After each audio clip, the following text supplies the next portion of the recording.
சசி பெருமாளின் மரணம் குறித்து நீதி விசாரணை நடத்த உத்தரவிடக் கோரி அவரது மகன் தொடர்ந்த வழக்கில் தமிழக அரசு 13ஆம் தேதிக்குள் பதிலளிக்குமாறு சென்னை உயர்நீதிமன்றம் உத்தரவிட்டுள்ளது.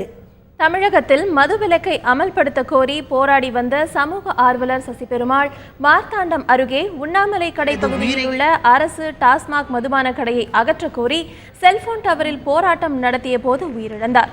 இந்த சம்பவம் தொடர்பாக அவரது மகன் விவேக் சென்னை உயர்நீதிமன்றத்தில் தொடர்ந்திருந்த வழக்கில் தனது தந்தையின் மரணத்தில் சந்தேகம் இருப்பதாகவும் காவல்துறை மூச்சு திணறி இறந்துவிட்டதாக தெரிவிப்பதாக கூறியுள்ளதாகவும் ஆனால் சம்பந்தப்பட்ட துறையின் அமைச்சர் தற்கொலை செய்து கொண்டதாக தெரிவிப்பதாகவும் குறிப்பிட்டுள்ளார். எனவே தனது தந்தை சசி பெருமாளின் மரணம் குறித்து உயர்நீதிமன்ற நீதிபதி தலைமையில் குழு அமைத்து நீதி விசாரணை நடத்த உத்தரவிட வேண்டும் என்று கேட்டுக்கொண்டிருந்தார்.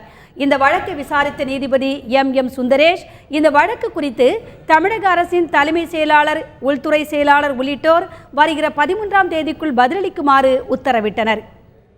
இப்பொழுது இருக்கக்கூடிய உயர்நீதிமன்ற நீதிபதியோ அல்லது ரிட்டையரான பதவியிலிருந்து ஓய்வு பெற்ற ஒரு உயர்நீதிமன்ற நீதிபதியினுடைய தலைமையில் ஒரு நீதிமன்ற விசாரணை கோரி அவர் வழக்கு தொடுத்தார். அந்த வழக்கு இன்று உயர்நீதிமன்றத்தில் மாண்புமிகு நீதியரசர் சுந்தரேஷ் அவர்கள் முன் வந்தது. அரசாங்கத்திற்கு நோட்டீஸ் கொடுக்கப்பட்டுள்ளது. மீண்டும் அரசாங்கம் அதற்கு பதில் சொல்ல வேண்டும்.